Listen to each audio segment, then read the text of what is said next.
Assalamualaikum warahmatullahi wabarakatuh. Kembali lagi bersama saya Nike Indriani. Kali ini saya akan membahas mengenai Mushaf Utsmani. Selama pemerintahan Utsman, umat Islam sibuk melibatkan diri dalam medan peperangan yang membawa Islam ke utara sampai ke Azerbaijan dan Armenia. Mereka berasal dari suku dan provinsi yang berbeda-beda. Sejak awal pertempuran, mereka memiliki dialek yang berlainan dari Nabi Muhammad SAW. Akibatnya mulai menampakkan kerancuan dan juga perselisihan dalam masyarakat. Umar mengetahui bahwa Ibnu Mas'ud mengajarkan Al-Quran dalam dialek Hudayl. Khalifah Umar pun berkata, Al-Quran telah diturunkan dalam dialek Quraisy. Maka ajarkanlah menggunakan dialek Quraisy, bukan menggunakan dialek Hudayl. Dalam masalah ini, komentar Ibnu Hajar dirasa sangat penting. Bagi kalangan umat Islam yang bukan Arab yang ingin membaca Al-Quran, katanya pilihan bacaan yang paling tepat adalah berdasarkan dialek Quraisy. Sesungguhnya dialek Quraisy merupakan pilihan terbaik bagi kalangan muslim yang bukan Arab, sebagaimana semua dialek Arab sama susahnya bagi mereka. Fudail bin al-Yaman mengingatkan khalifah pada tahun 25 Hijriah, dan pada tahun itu juga Utsman menyelesaikan permasalahan perbedaan yang ada sampai dengan tuntas. Beliau mengumpulkan umat Islam dan menerangkan masalah perbedaan dalam bacaan Al-Quran, sekaligus meminta pendapat mereka tentang bacaan dalam beberapa dialek. Terdapat dua riwayat tentang bagaimana Utsman melakukan tugas tersebut. Dalam riwayat yang pertama mengatakan beliau membuat naskah mushaf semata-mata berdasarkan kepada suhuf yang disimpan di bawah penjagaan Hafsah. Sedangkan riwayat yang kedua yang tidak begitu terkenal menyatakan bahwa Utsman terlebih dahulu memberi wewenang pengumpulan mushaf. Pada riwayat yang kedua yang tidak begitu terkenal menyatakan bahwa Utsman terlebih dahulu memberi wewenang pengumpulan mushaf dengan menggunakan sumber mana sebelum membandingkannya dengan suhuf yang sudah ada. Kedua versi riwayat sepaham bahwa suhuf yang ada pada Hafsah itu memainkan peranan yang penting dalam pembuatan mushaf Utsmani. Berdasarkan riwayat yang pertama, Utsman memutuskan berupaya dengan sungguh-sungguh untuk melacak suhuf dari Hafsah, mempercepat penyusunan penulisan dan memperbanyak naskah. Kemudian Utsman mengirimkan surat kepada Hafsah untuk mengirimkan suhuf untuk dibuat naskah yang sempurna.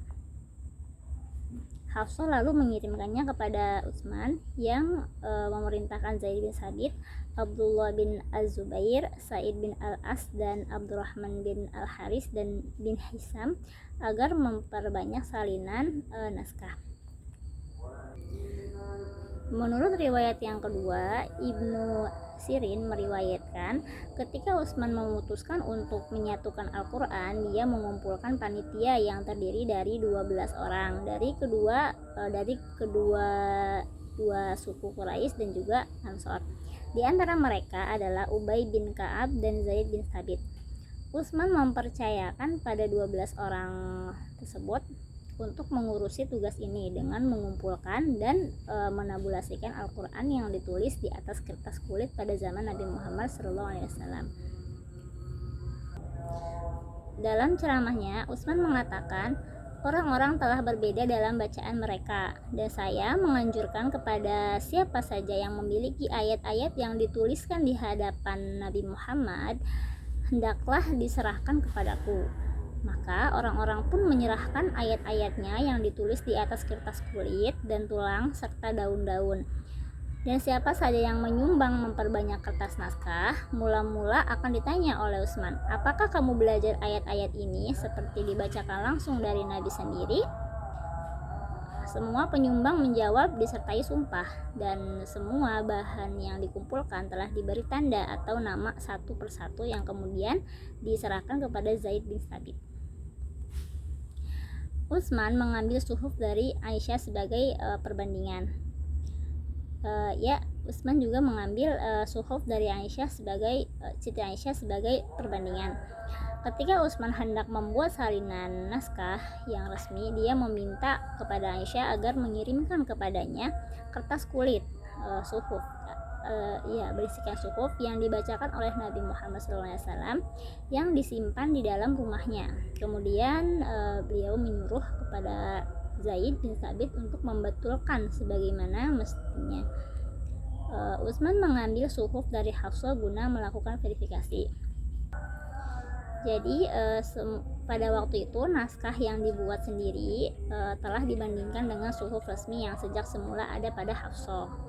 Alasannya yang paling mendekati kemungkinan barangkali sekedar upaya simbolik.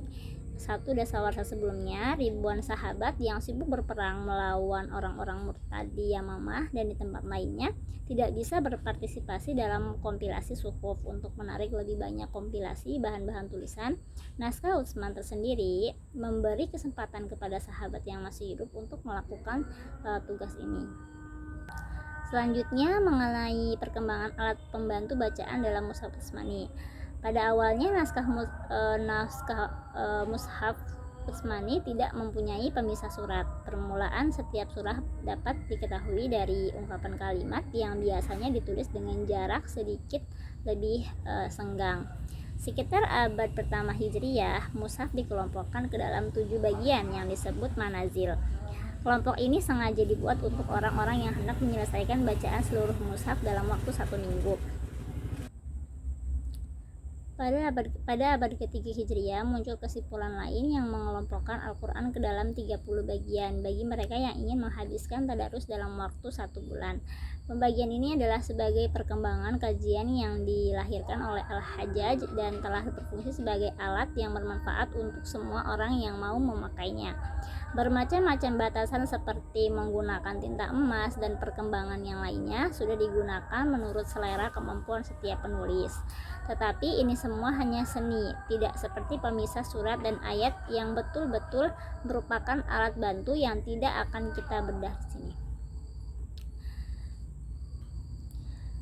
Banyak lagi alat bantu yang lainnya dalam bentuk titik dan tanda diakritikal di atas dan di bawah, dan ini juga mempengaruhi terhadap sistem pengajaran Al-Quran untuk bukan orang Arab di seluruh dunia Islam. Itu saja yang dapat saya sampaikan, semoga bermanfaat. Wassalamualaikum warahmatullahi wabarakatuh.